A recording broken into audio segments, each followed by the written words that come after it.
suje kandi guha ikaze mukunzi bw'ibigano bya Fortune TV, amahoro y'Imana bane nawe mu byo urimo mu byo ukora byose, nibyo mwifuriza. Twebwe tukugezaho amakuru y'imyidagaduro gusa niyo turiyo. Yamano rero wari twokereje hano ku mbuga nkoranyambaga, ibintu bikomeje kumuvugwaho ni byinshi n'agahikabyo. Reka nkubwire ngo ukore subscribe kugira ngo nanjye mbone intege zo kuba nkugezaho iki kiganiro.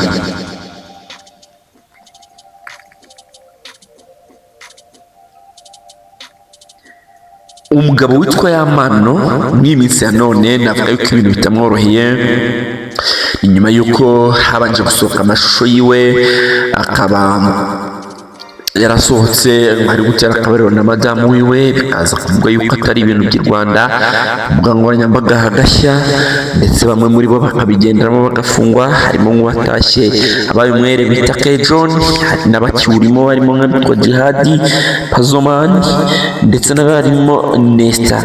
Aba bose bakaba ari umutego w'abashibukanye, nushaka uhite umushibuka. Ariko uyu munsi wa none bikaba bivugwa yuko Yamano yaba yarasohoye n'andi mashusho, ariko Yamano uyu munsi wa none turi kuvugana yamaze gushyiraho ko rwose umucyo ubaho. Yamano rero mu kiganiro n'itangazamakuru na imwe muri channel yaganiriye nayo, nganira na MIE, Yamano yavuze ati ni gute umuntu ashobora gushyekerwa. Ati njyewe Yamano nafashe amashusho y'ubuzima bwanjye ari prive kuri njyewe. Suppose nawe uri mu nzu ushobora kwifata udufoto n'utwawe.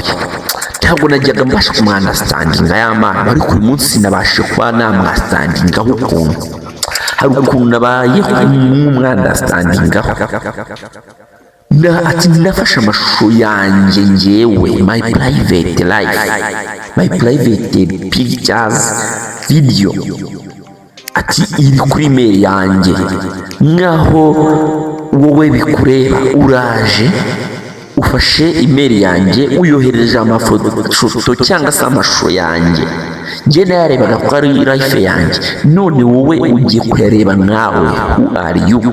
Ni Yamano, bamwita Waboy. Cyakoze Yamano aragusubiza pe. Ahangaha Yamano aragusubiza akavuga ati umwana yasoma.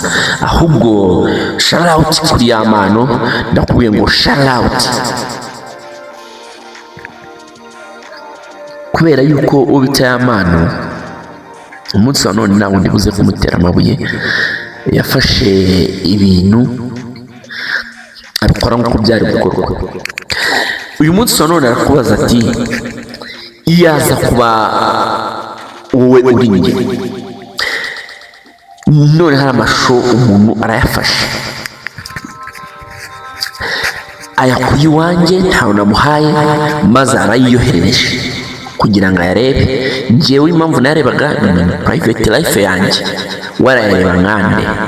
Ati ngaho bidahagije, noneho uwo muntu agafata n'ayo mashusho agatangira kuyahereza n'abandi bantu, agatangira kuyarisha nk'iturufu y'ikintu kimuzanira amafaranga, atangiye kubigira akazi. Ati nanjye ubwanjye wenda mwenyewe sinabigize akazi, ariko none undi muntu atangiye kuncuruza gutyo. Ati haryana iyo uza kuba njyewe wari kubihorera. Mu by'ukuri reka nkubwire yuko Yamano ahangaha ntabwo byari gukunda akabihorera, kuko bivugwa yuko uyu bita ngo ni Patrick Ishimwe cyangwa se uwo bita Pazomani yafashe Yamano akamukoroga, akamugaragaza agati, akamubwira ngo amuhe miliyoni n'ibihumbi 200 akabimuha kugira ngo adashyire amashusho hanze. Nyuma yo kongera gukena akongera akajya kubimubwira, ari bw'umwana w'umuhungu w'icyangugu yahita agafata umwanzuro akamubwira ati yasore birangiye. ntabwo njye nakubeshya, of course njye ntabwo nakubeshya, aho kugira ngo njye uhore umwanga umbwira ngo nagukubita, njye uko nkora ndakubwira ati nkubita aka kanya ariko birangire turangizanye, kugira ngo ujye uhora umwanga ko wankubita, njye morana nikanga umutima wanjye uhagaze, nikanga ngo hari umuntu ushobora kunkubita, ahubwo today kwa sasa turimo tuvugana nkubita birangire nyine turangizanye, menye yuko nakubiswe nimanukire, menye ko nakubiswe maze nitahire. Nuko nkora jyewe sinashyigikira umuntu wifata gutyo, akifata nk'umuntu ushaka kumanipira abandi mu buryo bungana gutyo. Ni uwo bita Pazzoman wafashe amashusho akayihereza abarimo jihad. Bivuga ko jihadi ahubwo atayahawe n'ungu, ahubwo ko jihadi magingana tuvugana nuko amashusho yivugira yuko yayakuye ku rubuga rwe yakreye WhatsApp group yitwaga Abashu Muponyonyo. Rero maginga tuvugana jihadi yarajuriye ndetse araburana maginganga turi kuvugana abagiye kuba asomerwa umwanzuro. Ibyinshi dutegereje byavuye mu mwanzuro, ariko reka twitege cyangwa se twitegure ko uwo bita jihadi ashobora kuba yafungurwa, ndetse hari n'abandi, si jihadi wenyine ko hari n'uwitwa Pazzoman n'uwitwa Nesta, bose magingo ngaya twifuriza ko baba bafungurwa.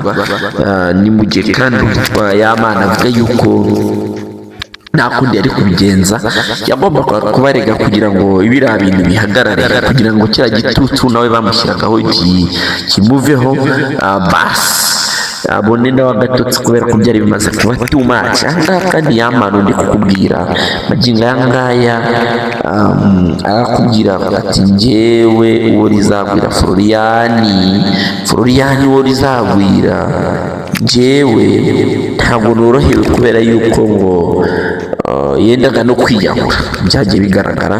Kandi magingo ngaya tuvugana ni uko yavuze yuko ngo bashatse no kumwica, si ibyo byonyine ahubwo bashatse no kumwica, kumuhemukira, ngo byanatumye atandukana na madamu wiwe,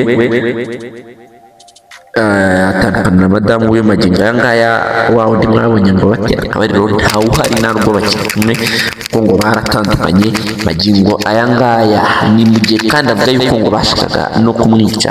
Ni Yamana, ese byashoboka yuko Yamana yasabira imbabazi ba jihadi bakabafungura, cyangwa se iyo umuntu bamaze kumukatira, cyangwa se wenda nka gutyo urukiko of course bagiye gufata umwanzuro, kare mpamvu babasomera rwose mu kanya gatoya bari buze kuba babasomera. Ese yaba ari iki birimo kibyishi inyuma? Ese byaba byifashe bite? Ese byaba bimeze bite? Ese birakunda? Ariko ifite yuko bidakunda, gusa ariko nkeka yuko Imana iri buborohereze kugira ngo ibintu bigomeze birusheho kuba bigenda neza. Iyi ni Afro10 TV, twifuriza jihadi, Nesta, Pazzoman n'abandi kugira ngo iborohereze. Ni mu gihe kandi Yamana nabonye ameze neza kabisa, umuhungu nta kintu abaye, nabonye kabisa ibintu bimeze neza cyane. Ikindi kandi yasohoye indirimbo yitwa ngo niba yitwa ngo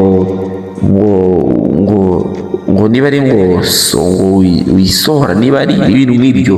Gusa mu byo dukora harimo iki kiganiro bacyita